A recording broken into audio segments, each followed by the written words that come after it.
Hello. Hello, hello, hello.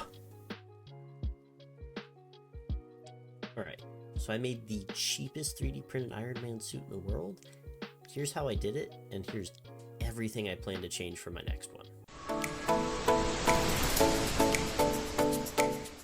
So this video is actually going to be kind of a breakdown in two parts. The first one is going to be this cost breakdown, where I go over how I kept this Iron Man suit the cheapest I've ever seen before.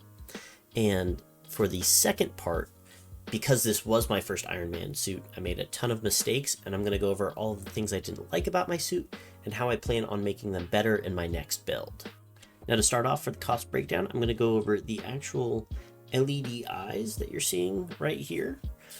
So I used 3 pairs of these cosplay LED eyes and one for the arc reactor, which ended up costing around $60 for all of the LEDs. But it also meant, since I refused to learn how to wire and motorize anything at all, that was the entirety of my cost for electronics for the entire suit. Just those $60 for those internal LED eyes that you're seeing here. And then for the second part of the cost breakdown, for all of the miscellaneous like tape, extra little parts, Velcro, that all of the parts are kind of attached with inside of the suit, all ended up adding up to about $40, including belts and buckles and snaps that I created my harness with. And then for the final part of my cost breakdown is actually, it was my first Iron Man suit, so I had to go through and buy an entire morph suit and women's slip-on working shoes that were easy to fit under the cosplay parts for the Iron Man suit.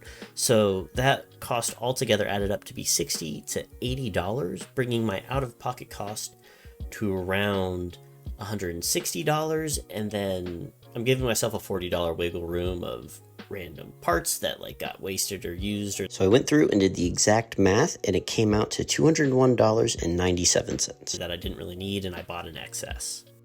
And now I'm sure you're thinking, wait a minute, only $200, you didn't mention Filament at all. And that's because this was actually a sponsored build by Overture Filament, who sent me this gorgeous Christmas red and silk gold filament for the entire suit, as long as I kept the suit as a raw printed suit, which I ended up actually being able to complete. But the amazing part is they didn't pay me to promote it, they just sent me their product, and their product was good enough that I have nothing bad to say about any of it. I sadly don't have some kind of discount code for me to give you to go buy it. All I can say is Overture 3D's filament printed perfectly, out of box, every time. Any issue was user on my end. I can't thank them enough. And now you're also probably thinking, wait, you didn't include the cost of a 3D printer. You don't include the cost of an oven in a recipe, now do you? This breakdown is under the assumption you already have a 3D printer. I'm not going to include the cost of a 3D printer in this because everyone's going to use a different one, and you could make this on any printer as long as you sliced it small enough. And another thing I didn't have to worry about was due to DO3D actually providing me this amazing 3D print file for the entire Iron Man suit for me to make and create for you guys, which I am super grateful for.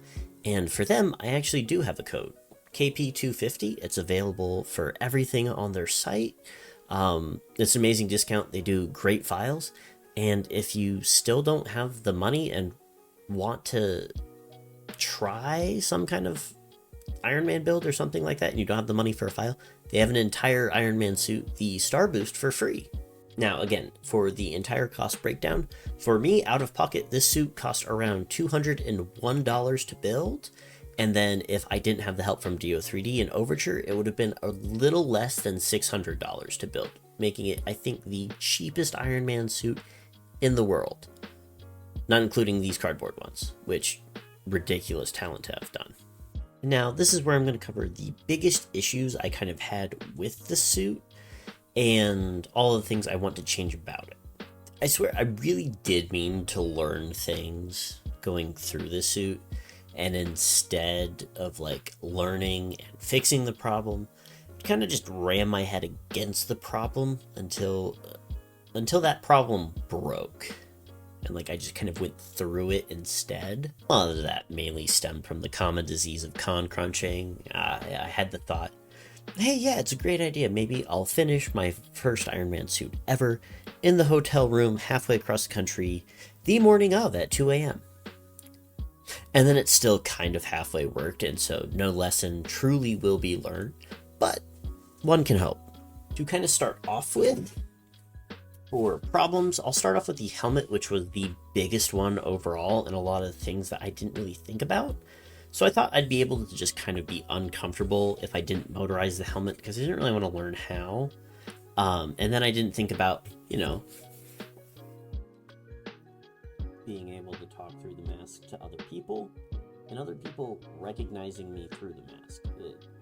Especially since I was debuting it, I didn't like announce it beforehand or showcase what it looked like. I was just kind of like, yeah, sure, people will know it's me. That's the point of a mask, apparently, is that people don't recognize you. And so on the next one, definitely going to have to work on motorization just to talk to people, which is the best part of a con, to be honest. So definitely motorizing the next one, because this one had like this weird indented egg shape where motorization wasn't really possible, especially since I had never done it before.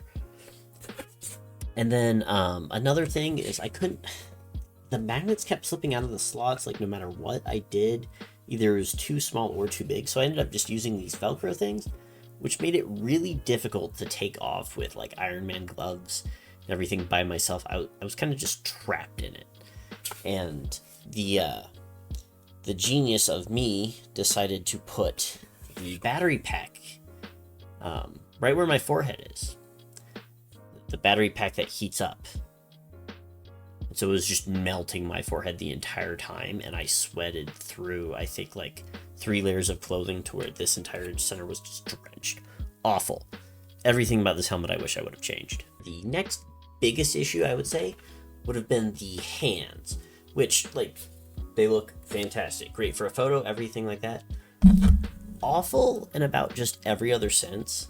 Instead of learning how to, like, use reed switches or the, like, dollar puck and everything that a bunch of people use that works really well, I was like, I don't want to learn how to do that.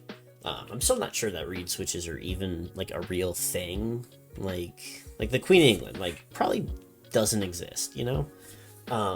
So instead, I just shoved cosplay LED eyes into my forearm here, and then just turned it on before, and then just permanent on Iron Man gauntlet, which like seems fine in concept, but having control over the heat to your hand that sweat a lot would have been real nice, because my hands got hot really fast. And then on top of that, I didn't actually seal the hand. I made it so that I could clip on and off so that I could put them on. But that meant when my hand got super hot and I was moving around trying to take pictures like that, they would eventually click off like that. Which meant I had to get some help from like Captain Brit and everything in person, which, well, was super sweet of them, and I'm sure they didn't mind helping. I would rather just have a hand that worked correctly. So I think on the next one, I'm going to do what a bunch of people did and have it sealed and cut out a larger section here so I can slip my hand on and off and have it completely self-encapsulated instead of this forearm nightmare conglomerate. Another big issue I had was with bicep and shin scaling for my suit, where I printed my shins way too long, which left my knees no room to move about at all, which means I had to like penguin waddle like this for most of the con. And then I also had the issue where I printed out my biceps too wide, which meant I had to like fake act big, tough strongman for a 3-hour period, which completely locked up my shoulder, gave me migraines, was awful. So getting some correct scaling and some test prints with more time without con crunching will be super helpful for my next build. And that's it for kind of the video. That's the cost breakdown of how I made the Iron Man suit super cheap, and kind of all of the lessons I learned from my first Iron Man suit that I plan to implement in my next one. All of those were issues I wish I would have thought of beforehand, but I'm really happy I just kind of dove in and did my suit and got it over with. And now I've got all of these lessons to learn from with practical use behind them. Thank you so much for tuning in. Use the code for cheaper files, and thank you so much for hanging around and supporting me.